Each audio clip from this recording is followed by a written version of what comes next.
صل وسلم وبارك عليه وعلى آله صلى الله وسلم عليه. يا داريم يا داريم يا داريم يا داريم شايل الله شايل الله شايل الله شايل الله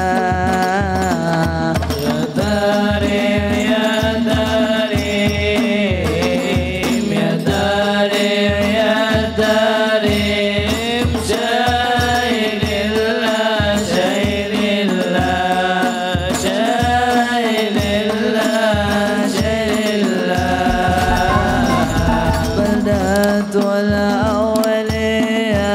والأولياء بلدات والأولياء شايل الله شايل الله شايل الله شايل الله. يا داريم يا داريم يا داريم يا داريم شايل الله شايل الله شايل الله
وسلم وبارك عليه وعلى آله صلى الله وسلم عليه. الرحمن الرحيم. الحمد لله رب العالمين، والصلاة والسلام على سيدنا مولانا محمد وعلى آله وصحبه أجمعين. أما بعد،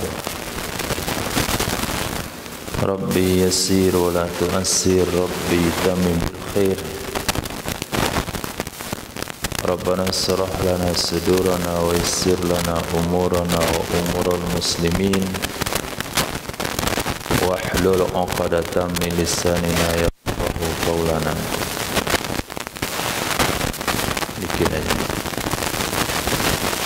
بسندنا المتصل إلى إمام خاتمة الحفاظ الإمام جلال الدين السيوطي رحمه الله تعالى، وقدس الله سره وأدام النفع بعلومه وبركاته ونفحاته ومداته وكراماته في الدارين آمين. Hadis nomor 7212.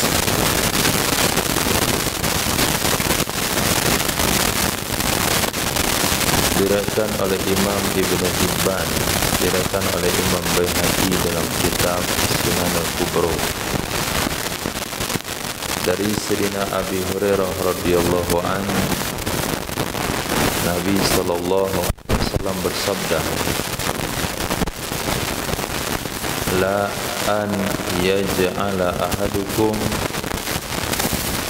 sungguh bahwa menjadikan,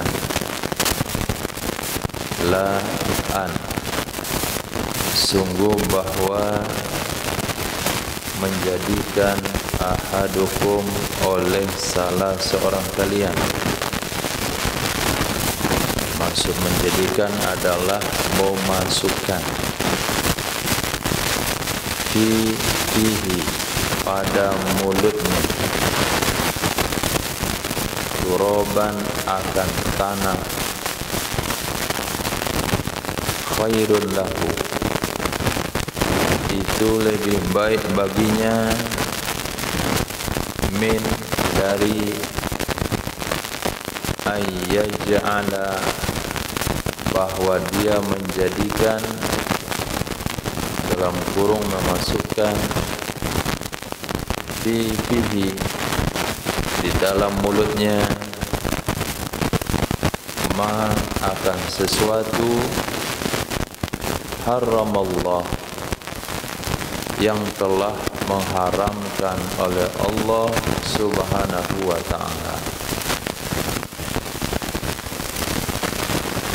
Makan tanah lebih baik daripada makan riba. Makan tanah lebih baik dari makan barang curian.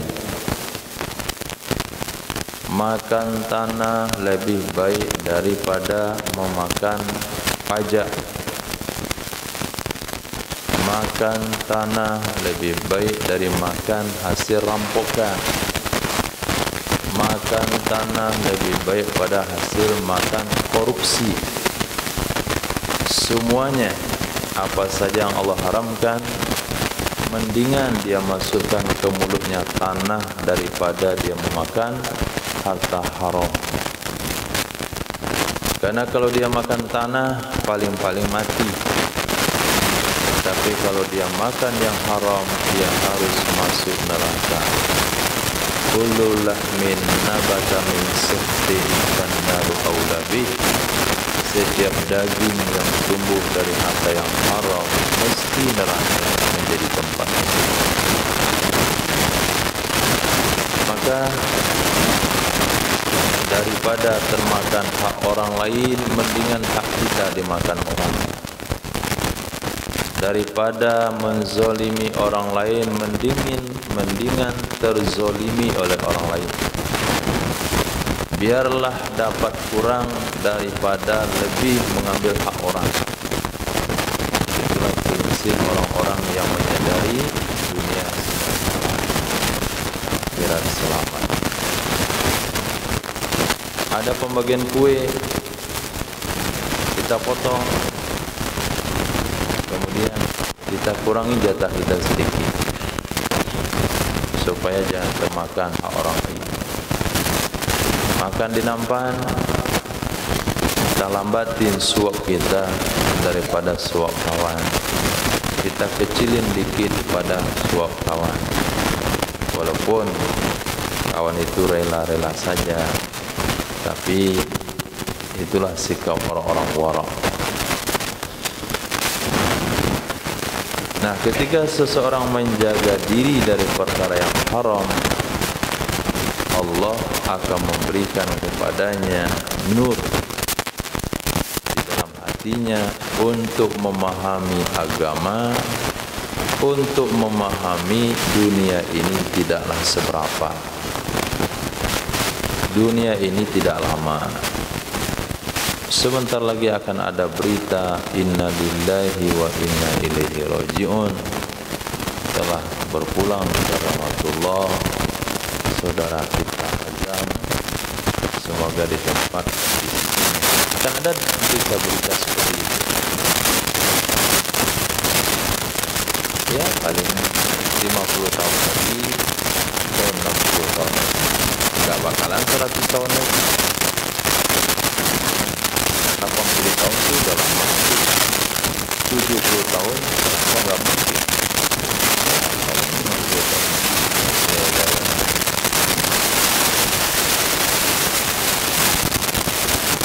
Masa untuk 50 tahun dia mesti dibakar di neraka yang satu harinya sama dengan 1000 tahun? Bodoh. Senang 50 tahun dibakar di neraka, masa yang tidak tahu waktu ini. Hanya gara-gara urusan perut, hanya urusan tenggorokan yang kenikmatannya hanya sesaat. Ya paling waktu telan, selesai telan ada nikmat lagi. Nikmatnya cuma waktu nelan. Untuk makan nikmatnya mengunyah atau menelan. Nah, ini saja kenikmatan yang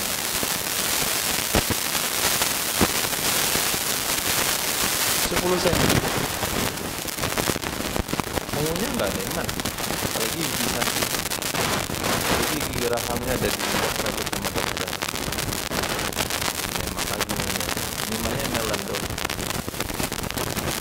tapi menelan tanpa mengunyah juga nggak nikmat. Tiap tahun makan kue tidak nikmat dong, juga nggak nikmat. Nah lepas ke bawah itu nggak ada lagi kenikmatan. Paling bau busuk yang ada lepas. Nah hanya gara-gara perkara yang 15 cm, 10 cm. Dan waktu beberapa menit hanya urusan perut, lalu dia milih tinggal di neraka. Kan bodoh amat.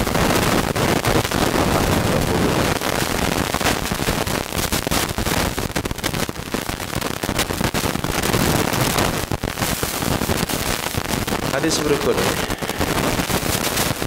Ini hadis sahih tentang tidak boleh duduk di atas kubur. Kemarin hadisnya dhaif. La ayyajlisa,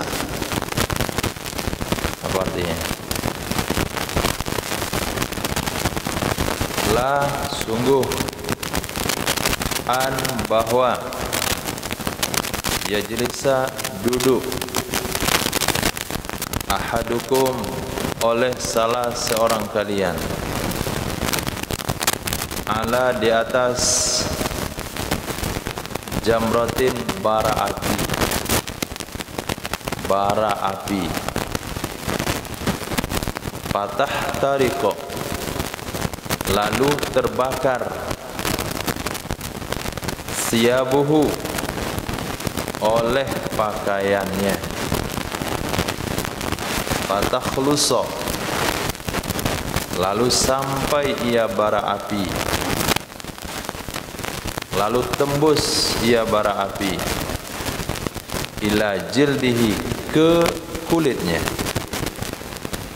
khairun lahu itu lebih baik baginya itu lebih bagus baginya min daripada ayyajlisa ala qabrin bahwa dia duduk di atas kubur. Maka berdasarkan hadis ini penafsiran ulama yang menafsirkan duduk dengan makna qada hajat itu pendapat dhaif. Kenapa pendapat dhaif? Karena duduknya yang diceritakan di hadis di sini yaitu duduk pakai pakaian. Enggak mungkin orang qada hajat pakai pakaian. Dia duduk di atas bara api. Lalu bara api itu membakar pakaiannya. Lalu bara itu sampai ke kulitnya. Duduk pakai apa?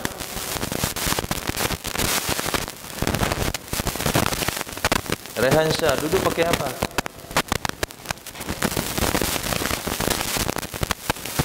Ya, Karim, duduk aja nggak tahu pakai apa. Rafiq, duduk pakai apa?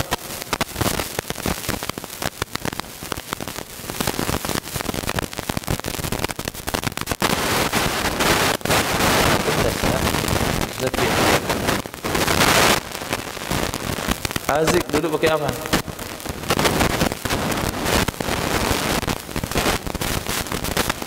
Pakai kepala, pakai tangan, pakai lutut, pakai kaki,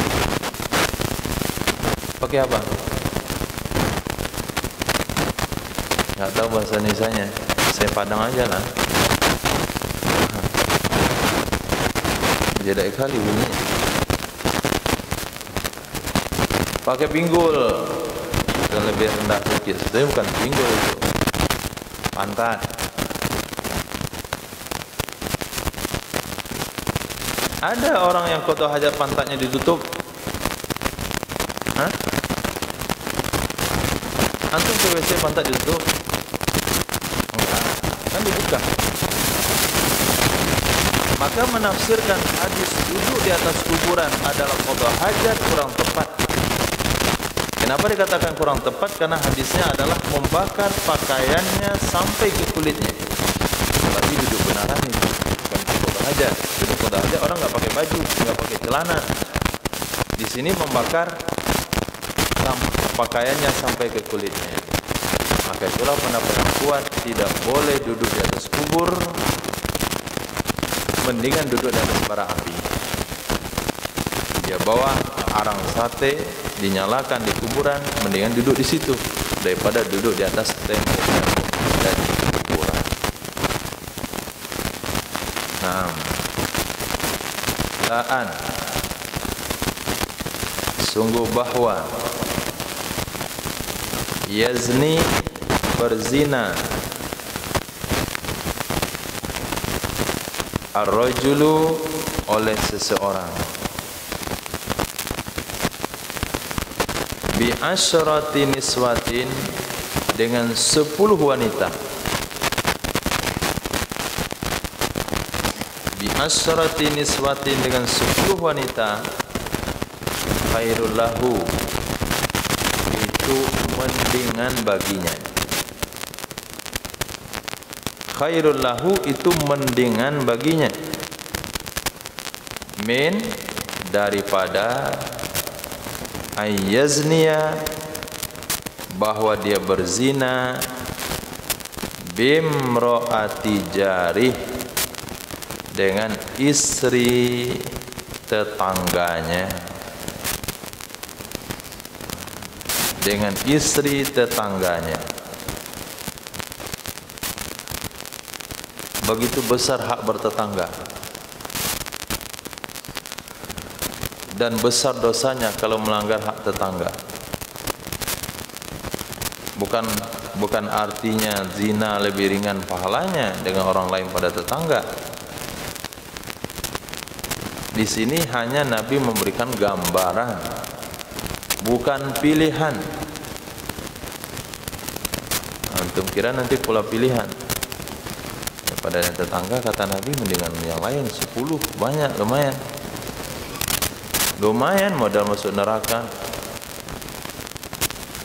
Bukan pilihan, mikir maksudnya. Bagaimana besarnya hak bertetangga, menggauli, berzina dengan satu tetangga, itu dosanya lebih berat dan parah daripada berzina dengan 10 wanita yang lain. Bukan milih, tapi menggambarkan bagaimana dosa zina dengan tetangga. Kenapa?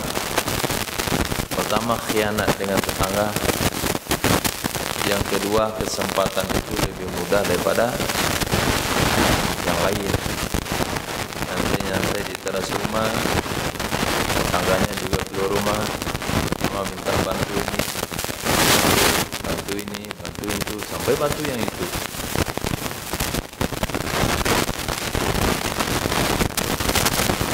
Wala ayyasrika, dan sungguh bahwa mencuri,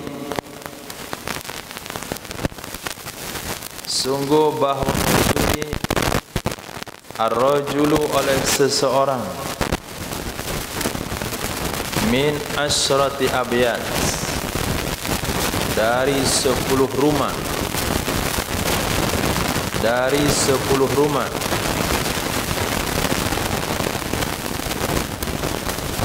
Khairun lahu, aisaru lahu, itu lebih ringan baginya, itu lebih ringan baginya, min an yasrika, dari bahwa dia mencuri, min baiti jari, dari rumah tetangganya. Berarti perlakuan jelek kepada tetangga 10 kali lipat dosanya daripada perlakuan jelek kepada orang lain. Kita perlu menjaga tetangga. Bapak, tetangga, sedang tetangga, datang makanan ke tetangga. Ada makanan yang lebih, datang ke tetangga. Yang lebih, bukan yang berlebih. Yang berlebih disisa, yang lebih itu banyak kita berikan kepada tetangga. Tetangga kita adalah 40 rumah sekitar rumah kita, utara, barat, selatan, timur. Berarti 160 rumah itulah tetangga sekeliling kita. 160 rumah. Maka perlu disediakan 160 mangkok sop, 160 bungkus sate.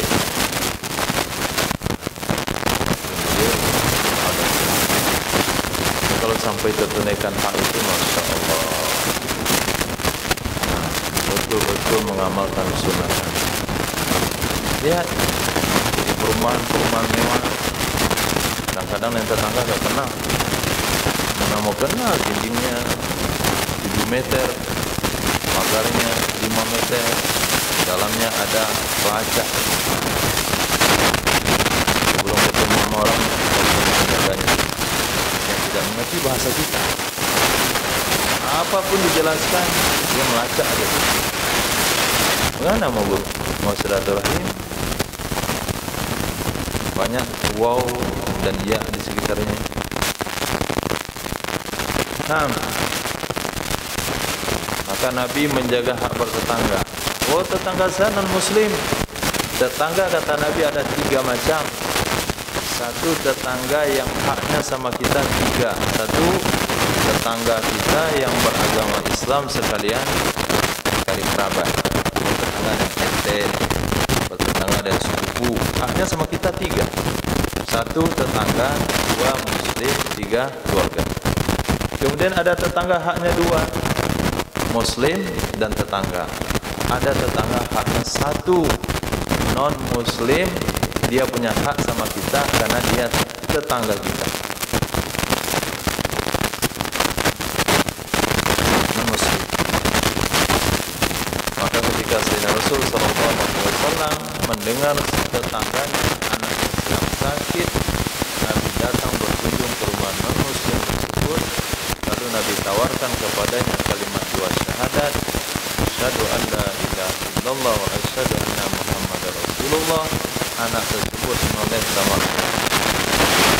kata ayahnya, "Akhi abang Qasim, ikutin saja ajaran abang Qasim." Akhirnya masuk Islam itu anaknya, meninggal masuk surga. Menjadi sahabat yang tidak pernah melakukan amal kebaikan satu apapun, langsung menjadi ahli surga. Nabi keluar pada rumah tetangganya, girang sekali. Baru saja terlihat di depan mataku salah satu ahli surga. Anakku menyampaikan kepada 2 kalimat syahadat, padahal dalam tujuan menjenguk tetangga yang sedang sakit. Antum bertetangga semuanya di sini. Karena belum sampai 40 rumah. Supah 3 punya tetangga, supah 2 dan 1. Kemudian tetangga 1 dan 2 tetangga. Kemudian tetangga di sebelahnya supah 6. Kemudian tetangga ke belakang dapur. Ada tetangga dia ayam, ada ikan, macam-macam. Nah, jaga hak bertetangga. Apalagi supah 1 dan 2 itu sangat bertetangga sekali. Jangan sampai ada sampah antara 2 tetangga. Membuang sampah ke tetangga sebelah. Supah 1 sapu-sapu sampahnya sampai di kamar supah 2, atau melewati batas, katanya sampah kalian. Maka itu termasuk menyakiti tetangga. Nah. Kemudian Nabi SAW bersabda, masih dalam adab kubur, la ayyata ar-rajul, sungguh bahwa menginjak oleh seseorang, kamera ini putar dikit karena cahaya gelap hasil. La ayyata, sungguh bahwa menginjak ar-rajulu oleh seseorang ala jamratin, di atas bara api, khairun lahu, itu lebih baik baginya, itu lebih baik baginya, min ayyato'a, dari bahwa menginjak ia seseorang ala kubrin, di atas kubur. Nah, ala kubrin, di atas kubur. Masih gelap.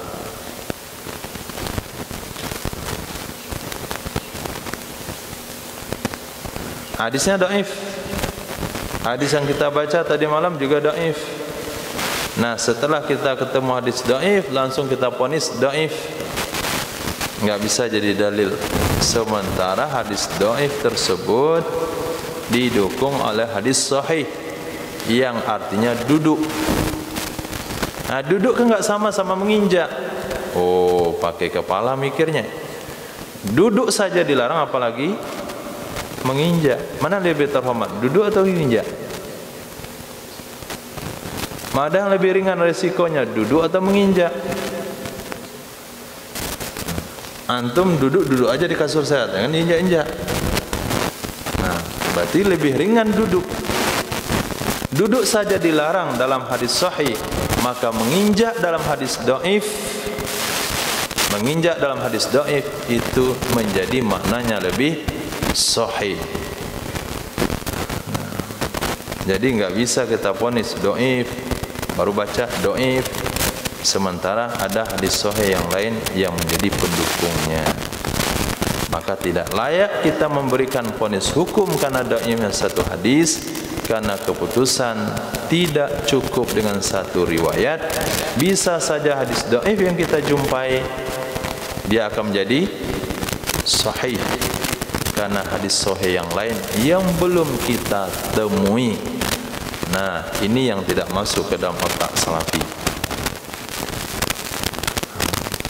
Jangan sampai enggak masuk pula dalam otak antum. Nah, la ayyut yut'ana, sungguh bahwa ditusuk. La an, sungguh bahwa yut'ana ditusuk. Fi ra'si ahadikum, di kepala salah seorang kalian. Fi ra'si ahadikum, di kepala salah seorang kalian. Bimihyaq, dengan jarum. Min hadidin, jarum besi. Khairun lahu, itu lebih bagus buat dia, itu lebih bagus baginya. Min, daripada ayyamassamro'atan, daripada dia menyentuh wanita la tahillu lahu, yang tidak halal ia wanita baginya seseorang, yang tidak halal ia wanita baginya seseorang.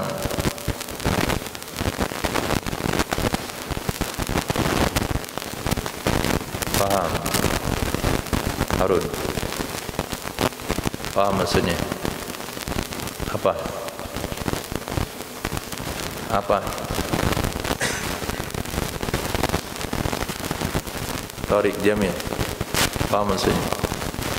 Enggak paham? Antum punya sepupu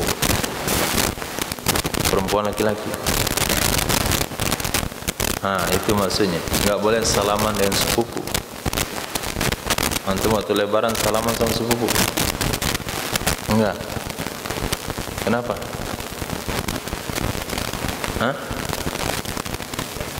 Apa? Enggak ada. Kok enggak datang? Alhamdulillah, karena enggak datang. Jadi enggak boleh salaman sama sepupu karena dia bukan mahram. Enggak boleh salaman sama istri mama. Ada salaman sama istri mama? Haram. Mendingan antum beli jarum jahit tusuk-tusuk di kepala daripada salaman sama istri mama. Tidak boleh salaman sama istri Pak Ete. Nah, istri Pak Adam, istri Pak Angah, apalagi salaman sama tetangga. Nah, orang yang enggak boleh kita salami itu cuma 7 orang saja dari wanita. 7 orang. Pertama, ibu. Yang kedua, anak perempuan. Yang ketiga, saudari perempuan. Yang keempat, anak perempuan dari saudara laki-laki. Yang kelima, anak perempuan dari saudara perempuan. Yang keenam, saudari perempuan ibu. Yang ketujuh, saudari perempuan ayah. Lebih daripada itu enggak boleh disalami. Nah, itu yang dari nasab. Yang dari susuan juga 7. Ibu susu. Antum punya ibu susu? Nah, yang bergerak orang tuanya dalam masturat tu punya ibu susu mesti. Kadang 2, kadang 3. Kemudian saudari sesusu saudari perempuan, anak perempuan dari saudari sesusu, anak perempuan dari saudara sesusu, kemudian saudari perempuan mak susu, saudari perempuan bapak susu. Kemudian dari hubungan pernikahan hanya 3. Pertama, ibu tiri. Yang kedua, anak tiri. Yang ketiga, menantu. Itu yang boleh disalamin. Ada satu lagi, istri. Itu boleh disalamin. Tapi batal wudu. Nah, 7 dari nasab, 7 daripada radha, 4 daripada perkawinan. Tidak ada toleransi untuk perbedaan salaman. Nah, istighfar banyak-banyak. Nah, istighfar. Karena yang boleh disalami itu anak TPA kalau usianya setahun. Ada anak TPA antum usia setahun misalnya, dia belajar ngaji dia. 2 tahun, 3 tahun. Tapi kalau sudah 5 tahun ke atas, tidak boleh. Kayak pahami baik-baik.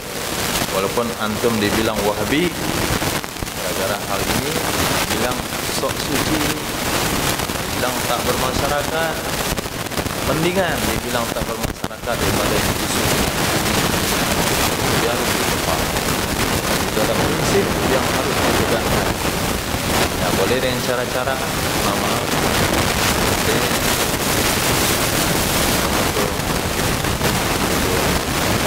sudah begini, orang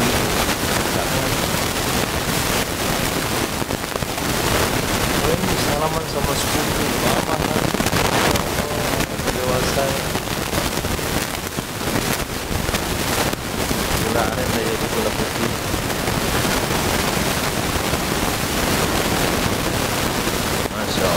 Haram betul. La ayyal basa, sungguh bahwa memakai ahadukum oleh salah seorang kalian sauban akan pakaian dari potongan kain syatta yang berbeda-beda, potongan kain yang berbeda-beda. Dia datang sama tukang jahit, diminta pecahan-pecahan kain.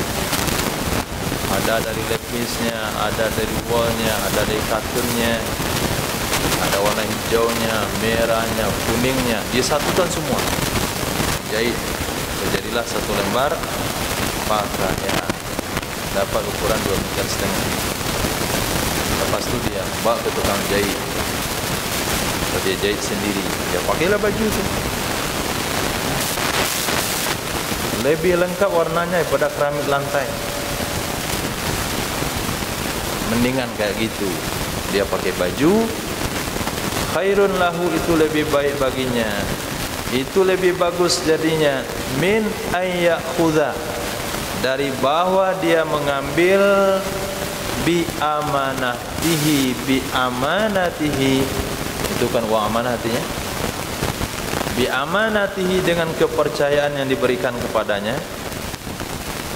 Ma laisa indahu, sesuatu yang tidaklah menjadi, sesuatu yang tidak ia di sisinya, sesuatu yang bukan miliknya. Mendingan pejabat itu pakai pakaian bertambal-tambal daripada dia korupsi. Mendingan dia memakai pakaian yang bertambal-tambal daripada dia mengambil hak orang lain dengan amanah yang diberikan kepadanya sebagai wali jorong, sebagai kepala desa, sebagai ketua RW, RT, camat, bupati, gubernur, presiden, menteri, daripada dia korupsi dengan amanah-amanah tersebut, atau ketua hawari.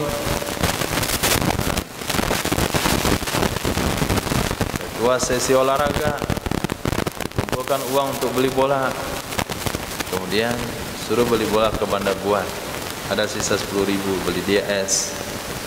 Nah, mendingan dia makan tanah daripada makan es tersebut. Nah, jadi nggak boleh uang iuran. Mulai dari sekarang, uang iuran apa saja lalu kita memanfaatkan untuk kepentingan pribadi. Mulai belajar dari hari ini, uangnya uang iuran, keperluannya keperluan bersama.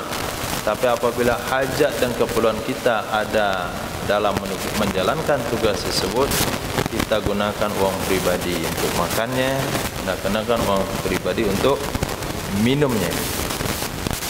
Memang antum ditugaskan sebagai sesi kebersihan, sesi olahraga, kumpulkan uang kebersihan, kumpulkan uang olahraga, pergi ke Bandar Buat, cari bola, capek cari bola, haus, pakai uang pribadi untuk minum.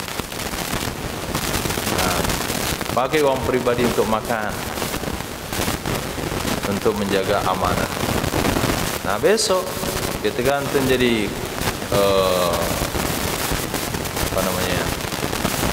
gubernur, melakukan tugas-tugas pemerintahan, enggak pula uang makan itu diambil daripada uang negara. Ini dalam tugas negara nih.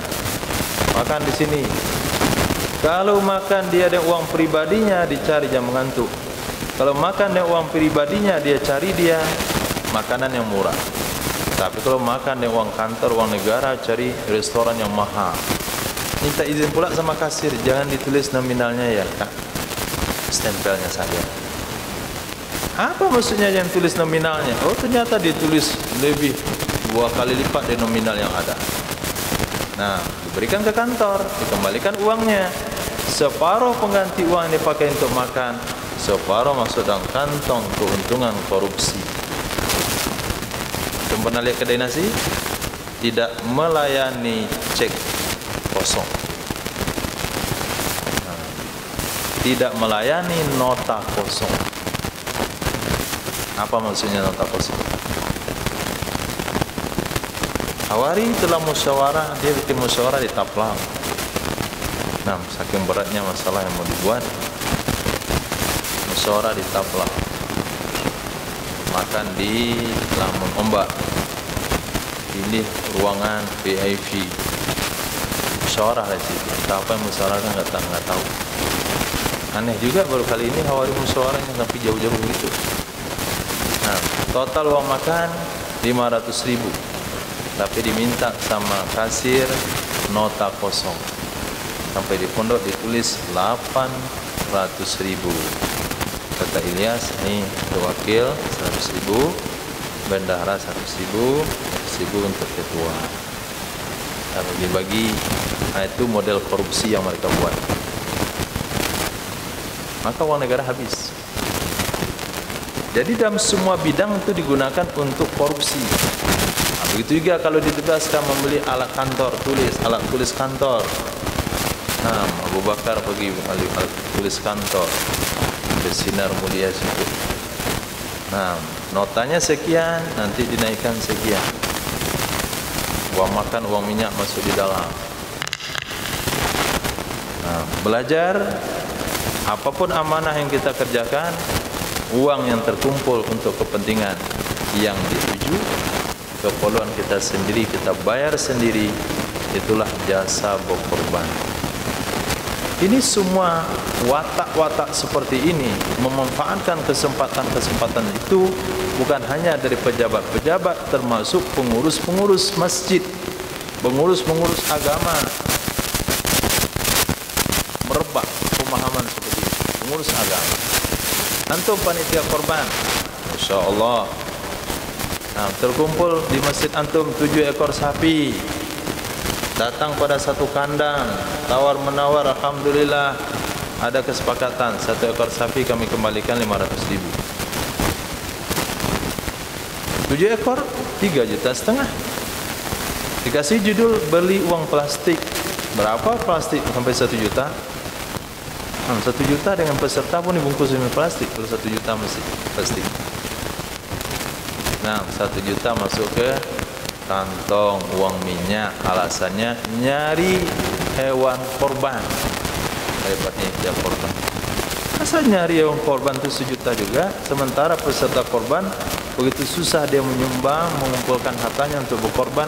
Kamu enak-enak aja di penitia seminggu mengumpulkan uang, cari kandang sapi, kemudian tiba-tiba ada dapat gaji aja 1 juta. Haram. Nah, haram hukumnya. Tidak amanah. Lihat bahasa hadis di sini. Mendingan dia memakai baju yang bertambal-tambal, yang bermacam-macam warna, rikoin syatta, pecahan-pecahan kain yang bermacam-macam warnanya, sehingga kalau dia pakai pasti orang bilang dia orang gila. Itu mendingan daripada dia ambil dengan kepercayaan yang diberikan kepadanya sesuatu yang bukan menjadi haknya. Bisa dipahami? Nah, dia rugi untuk orang lain daripada mengambil keuntungan dari barang-barang umum. La ayyam tali'a, sungguh bahwa memenuhi, sungguh bahwa penuh. La ayyam tali'a, sungguh bahwa penuh. Jaufu rajulin, perut seseorang, rongga seseorang, qayhan, dengan nanah, hatta yariyahu, sehingga dia puas akannya, sehingga dia puas akannya, enggak sanggup lagi dia isi, nyerah sudah, dah kenyang. Khairun lahu, itu lebih baik baginya, min ayyam tali'a, dari bahwa dia memenuhi syi'ra, dengan syair-syair. Itu lebih bagus daripada dia penuhi rongga perutnya dengan syair-syair. Bukan syair Nabi. Syair Nabi enggak ada masalah, bagus. Ini syair-syair yang enggak jelas. Mata hatiku, cintaku tulus, macam-macam syair aneh-aneh. Nah, daripada dia menghafal lagu-lagu yang tidak bernilai, mendingan dia makan nanah sampai dia puas.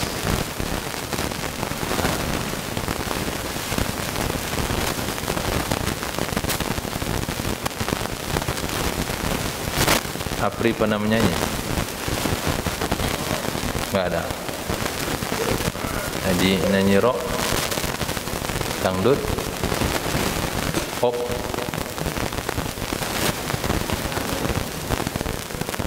apalagi musik yang gila tuh melompat-lompat kalau nyanyi. Hah? Apa? Itu nggak bisa tenang penyanyinya, model cacing gilo, lompat di panggung nih. Apalagi yang kayak gitu. Nah, mendingan dia minum nanah daripada dia menghafal nyanyi-nyanyi itu sampai dia puas. Antum pernah makan sampai nolak? Hah? Nah, Abrar makan lagi Abrar. Enggak sanggup lah, dah sampai di sini ya. Dah keluar dia. Nah, mendingan dia isi nanah sampai ke tenggorokan daripada dia isi perutnya dengan nyanyi-nyanyian. Nah, jam sampai vokalis pula enggak sampai menyanyi, nyanyi dangdut. Ya tarim tu boleh-boleh saja. Habibana Ali itu saya enggak tahu siapa yang masukkan. Nah, apalagi kalau antum dah pakai bahasa Jawa itu kita enggak ngerti satu pun. Khair. Nyanyian yang berisi syair-syair motivasi, Nabi pun melakukannya. Ketika menggali parit perang Khandaq, sahabat bernyanyi motivasi-motivasi di zaman-zaman jahiliyah, maka Nabi pun mengikutinya.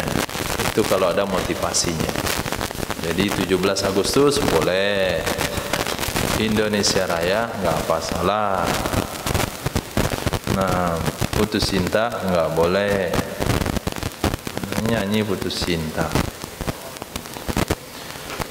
Hadis berikutnya, la ayyahdiyallahu, sungguh bahwa memberi hidayah oleh Allah.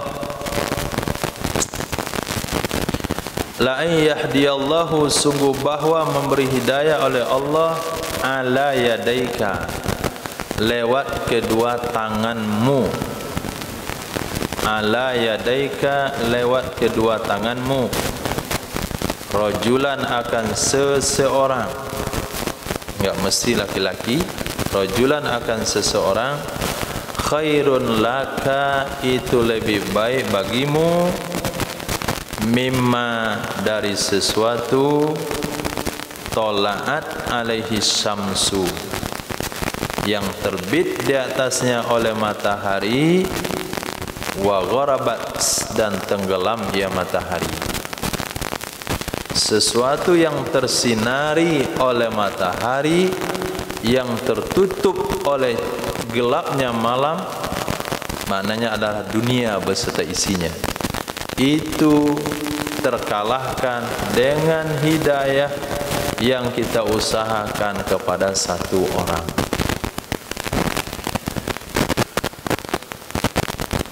Bagaimana perasaan siapa namanya? Baik, Fadli, Zulfadli, ketika dapat hadiah satu sal dari Palestina. Beda lah itu nerimanya, walaupun dibeli di pasar pun enggak mahal aman. Kalau hadiahnya motor mana? Yasin bahasanya mau ayat dapat hadiah motor, mana kira-kira? Oh, enggak tidur ya semalaman. Dia lihat motornya, sibuk dia lihat mondar-mandir. Dibunyi-bunyiin, starter, coba ini, coba itu, motor. Kalau Zulkarnain dapat satu hadis, hadiahnya mobil. Saya rasa 3 hari 3 malam dia enggak tidur. Nah, enggak jadi dia kubro. Dia pulang ke kampung bawa mobilnya. Akhirnya masuk ke tinjau lawi, meninggal. Jadi kubro. Belum pandai dia bawa mobil pulang sendiri. Mobil hadiahnya. Kalau hadiahnya itu PA itu kasih sama dia. Bahasa Andalas, PA. Nah, itu hadiahnya. Karena dia lulus 30 juz. Mau kubro nanti pada hari Rabu. Dapat PA. Oh, saya rasa cerita seumur hidup. Nah, sekarang hadiahnya adalah dunia beserta isinya. Bukan Sumatera Barat, bukan Indonesia, bukan benua Asia, 5 benua dengan semua isinya. Freeport saja itu kalau kita dapat sendiri, itu kita bisa jadi orang gila. Freeport kau sendiri, langsung gila setempat ini. Antum pulang ke rumah, gali pondasi rumah, ada emas di dalamnya. Mana kira-kira? Sekarang dunia beserta isinya dia dapatkan. Hanya asbab membuat orang bisa sholat. Nah, kasih target supir angkot. Nah, itu target ambil rombongan masing-masing. Sebulan 2 kali pertemuan itu sudah bisa masuk masjid. Supir angkot siapa yang sudah sholat isya di masjid? Coba. Kan? Nah, dapat dia dunia beserta isinya. Siapa lagi? Siapa lagi yang mentazkir tukang angkot? Afra, Masya Allah. Afra ikut juga. Nah, begitu Afra bisa mentazkir tukang angkot. Siapa lagi?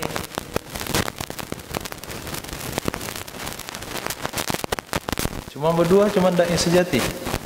Anak kartun yang lain mana?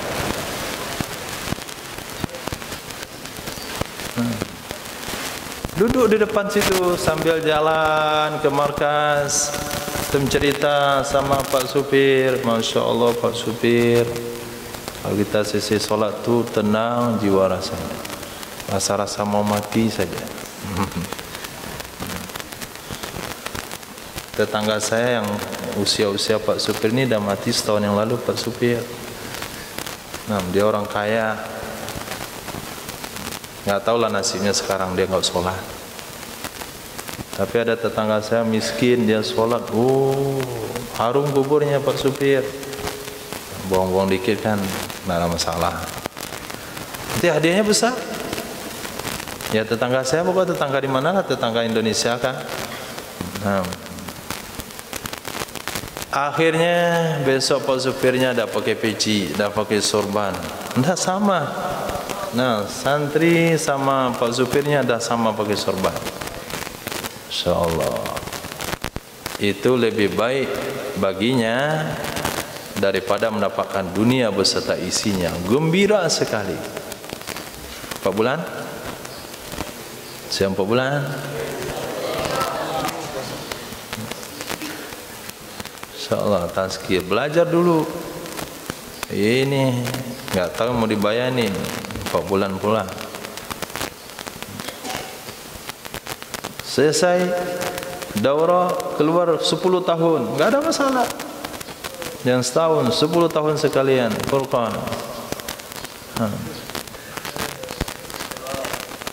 Lain bakitu ila qabilin, demi jika aku tersisa, demi jika aku masih hidup. Lain bakitu, demi jika aku masih hidup, ila qabilin, hingga tahun depan.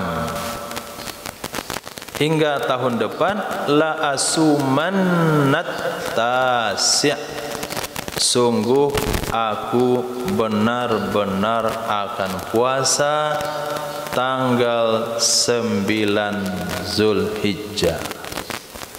Maaf, tanggal 9 Muharram. Tanggal 9 Muharram.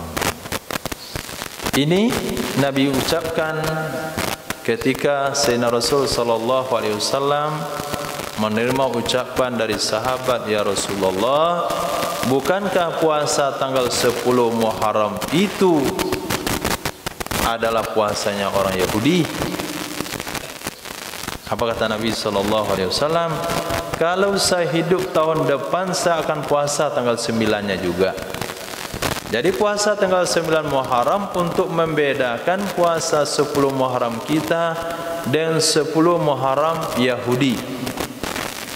Tetapi Nabi meninggal sebelum datang bulan Muharram. Bulan Rabiul Awal Nabi sudah meninggal.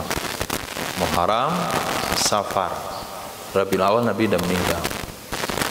Nabi enggak sempat puasa. Maka disunahkan puasa tanggal 9 Muharram.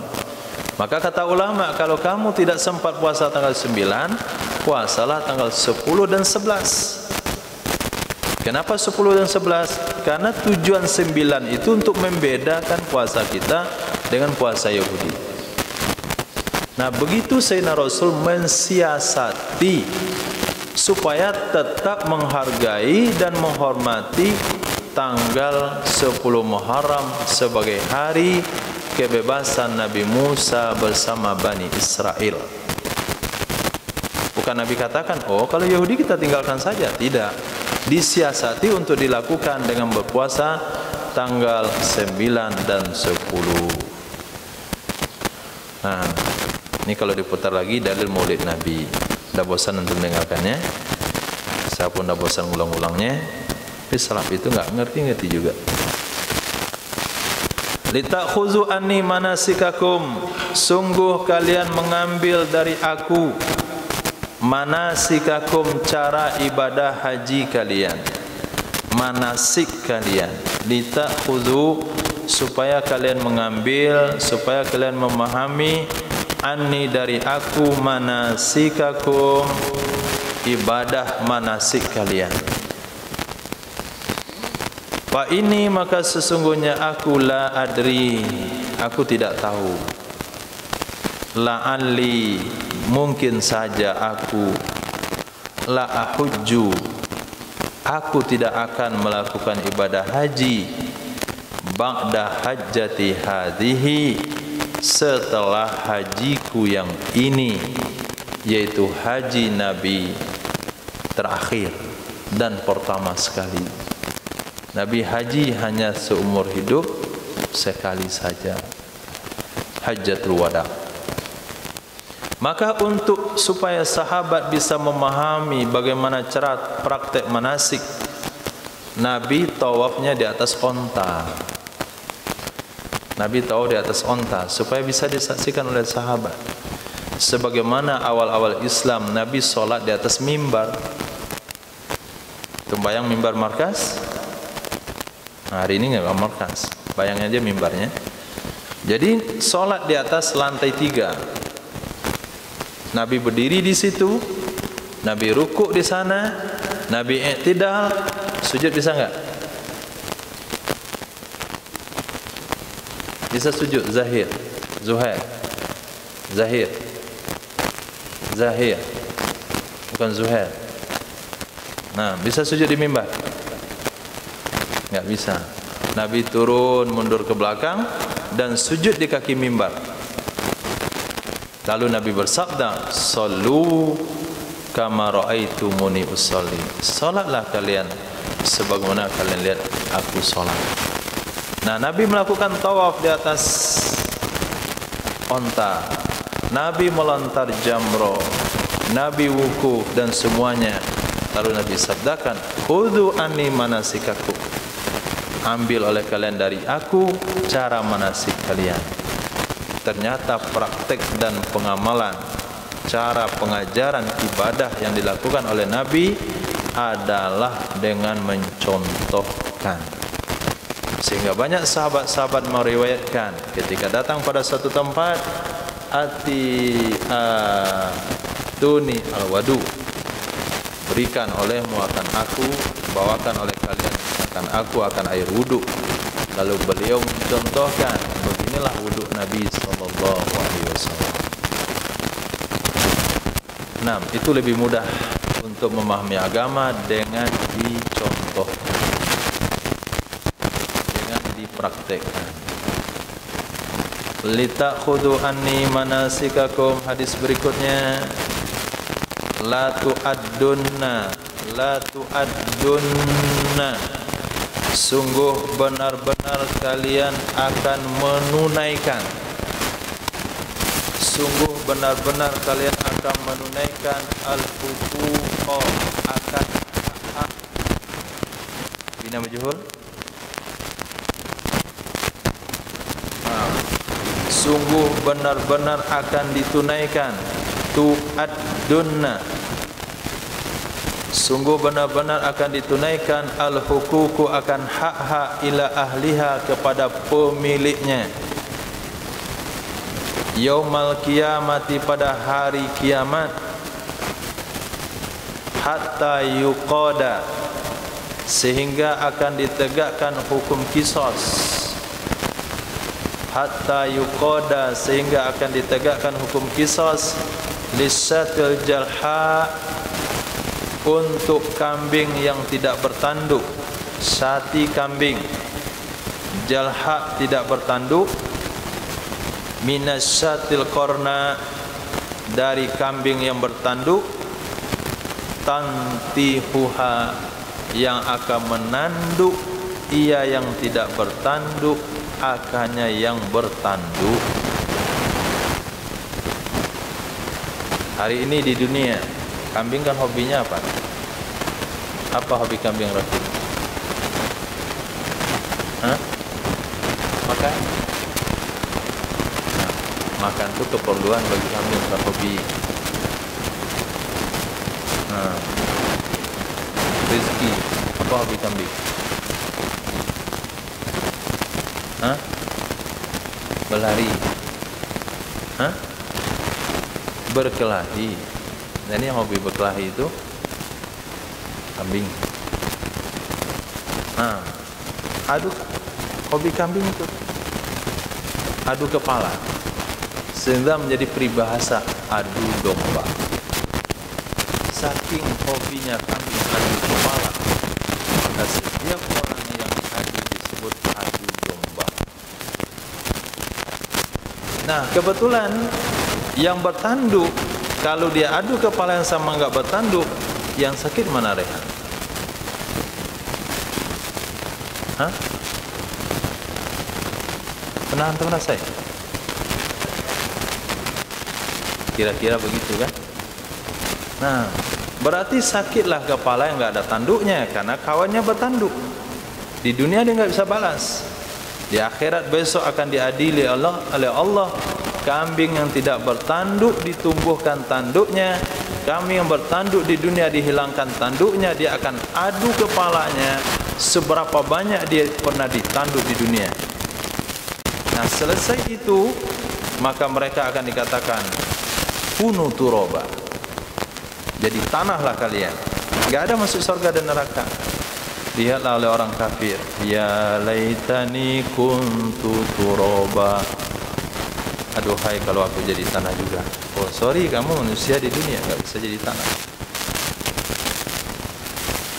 Nah, kira-kira yang ngambil roti kawan itu akan dibayar di akhirat? Dibayar. Yang ngambil uang kawan dibayar. Yang nyakiti kawan dibayar.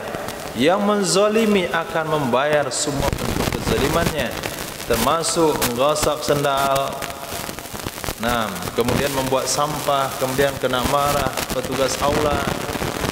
Dia membuat sampah, petugas aula yang kena panggil, harus menyapu aula ketika iqamah sudah berkumandang.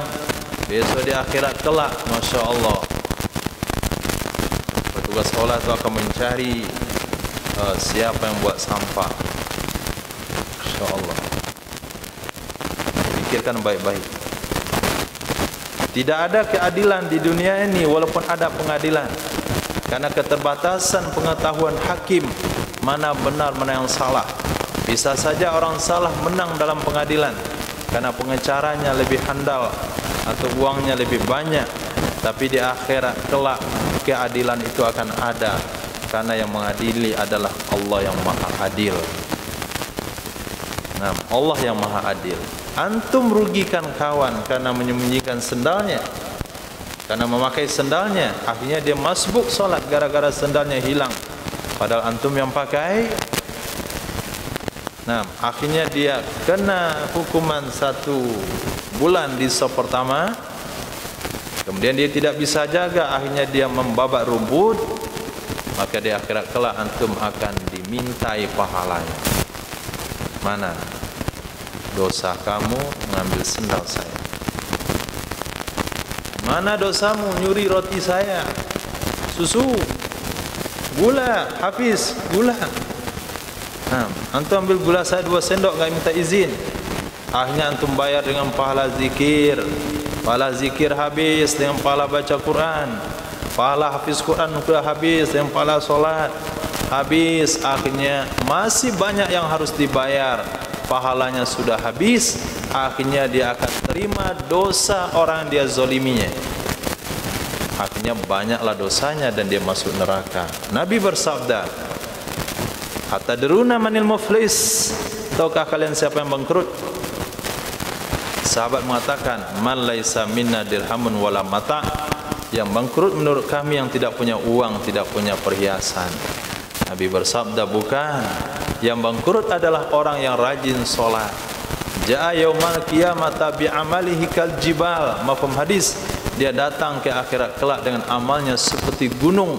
Tapi waqad satama hadza, dia mencela orang ini.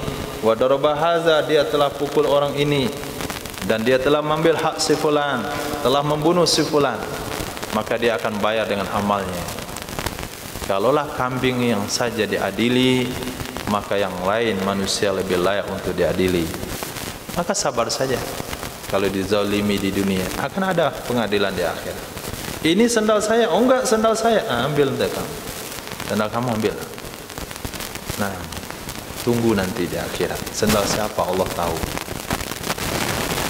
Antum punya utang ke saya belum bayar? Sudah, belum, sudah. Ya sudah nggak apa-apa, sudah. Besok Allah juga tahu kamu belum bayar. Kamu akan bayar pada saya dengan pahala tahajudmu. Sehingga orang-orang yang dizalimi di dunia ini, dia akan mendapatkan pahala yang tidak terhingga di akhirat kelak. Ada yang nyumbangin pahala tahajud, alhamdulillah. Ada nyumbangan pahala sedekah, alhamdulillah. Apalagi kawan-kawan yang sering kehilangan makanan, itu banyak pahala di akhirat. Nah, sebelum datang hari tersebut, maka yang ambil roti kawan, bayar secepatnya. Yang ambil gula kawan, bayar. Yang nggak pernah beli odol, numpang odol satu kamar mandi, diurutkan tuh odolnya. Sini dulu sampai sebulan nggak pakai odol deh, odol sikat gigi saja. Nah, sampo banyak. Nah, sikit sikit nggak apa-apa, ikhlas kok. Nah, kalau hari ini antum ngomong sama dia, dia ikhlas. Tapi kalau besok di akhirat kelak belum ngomong hari ini, nggak bakalan ikhlas. Kenapa? Jangankan orang lain, mak bapaknya saja dia akan tuntut untuk menyamakan diri di akhirat kelak. Dipahami? Paham? Yang ambil odol, sampo, sabun, roti, gula, bayar sebelum pulang ke akhirat pada hari yang tidak lagi ada harta dan bermanfaat harta dan anak kecuali dengan hati yang selamat. Insyaallah. Nah, jangan bawa utang ke akhirat. Terakhir, la ta'murunna bil ma'ruf. Sungguh benar-benar kalian memerintahkan dengan yang ma'ruf, memerintahkan yang perkara-perkara yang baik. Wa tanhauna 'anil munkar. Sungguh kalian benar-benar mencegah dari perbuatan mungkar. Atau la yusallitannallahu, sungguh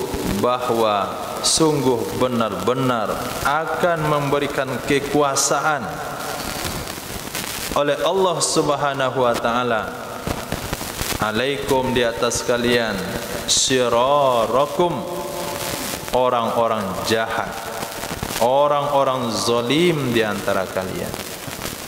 Fayad'u khiyarukum, lalu berdoa oleh orang-orang baik kalian. Fala yustajabu lahum, maka tidak akan dikabulkan bagi mereka. Nah, tidak akan dikabulkan. Kalau amar ma'ruf nahi munkar telah ditinggalkan, doa orang soleh tidak dikabulkan oleh Allah Subhanahu wa taala. Maka secara zahir, walaupun secara zahirnya pergerakan dakwah di markas-markas tidak berbicara tentang politik atau menentukan pemimpin ini dan itu, secara hakikat mereka lah, kalau terpilihlah pemimpin yang adil itu karena usaha amar ma'ruf nahi munkar. Kalau masih terpilih pemimpin yang tidak adil, itu karena amar ma'ruf nahi munkar belum mencukupi yang diinginkan oleh Allah Subhanahu wa taala. Memang secara zahirnya keterlibatan orang-orang baik dalam pemerintahan itu akan memberikan kesempatan, memberikan peluang yang baik kepada masyarakat. Tapi satu orang baik tidak akan bisa bertindak kalau teman-temannya enggak baik. Memang pemilihan umum apa saja bentuknya, apakah pemerintah daerah, negara, kabupaten, itu berdasarkan pemilihan, lalu berkampanye memilih yang baik, yang soleh, yang taat. Kalau amar ma'ruf nahi munkar akan ditinggalkan, yang soleh tetap enggak soleh tindakannya. Nah, secara zahir memang tidak ada pergerakan dakwah itu mengarah kepada melahirkan politik yang bagus, karena mereka tidak berkampanye. Tapi secara hakikat kunci Allah berikan kepemimpinan yang baik kalau ada amar ma'ruf nahi munkar. Kalau amar ma'ruf nahi munkar tidak ada, maka akan Allah berikan kekuasaan kepada orang jahat yang mengantuk. Kepada orang jahat. Jadi terpilihnya orang jahat secara zahir dengan pemilu. Telah dipilih orang baik, cukup suara untuk orang baik, tapi tetap saja yang naik tidak baik. Itulah kekuasaan Allah Subhanahu wa taala secara hakikat. Walaupun kecurangan mereka secara syariat, tapi itu adalah kehendak Allah secara hakikat. Penyebabnya apa? Penyebabnya apa? Amar ma'ruf nahi munkar telah ditinggalkan. Bagaimana bentuk peninggalan amar ma'ruf nahi munkar? Orang tua sendiri tidak berani menegur anak gadisnya yang tidak menutup aurat. Bayangkan. Mamak-mamak di ranah Minang tidak lagi berpengaruh seperti pengaruh mereka di masa-masa dahulu. Bisa saja dicandain oleh kemenakannya pakai celana Hawaii. Mama nggak tahu perkembangan zaman. Hawaii, ini celana yang bagus, trennya sekarang. Ibu tidak bisa menegur anak gadisnya, bapak tidak bisa menegur anaknya. Nggak mau sebetulnya, bukan nggak bisa, nggak mau. Ya, sampai ke tahap itu amar ma'ruf nahi munkar telah ditinggalkan. Wajar lahir pemimpin-pemimpin tidak sesuai dengan apa yang kita inginkan.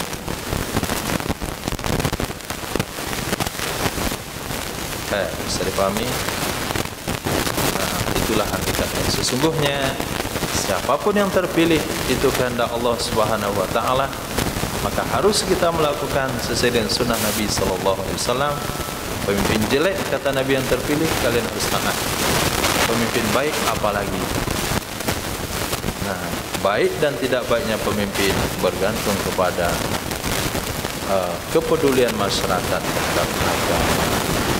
Wallahu a'lam bissawab.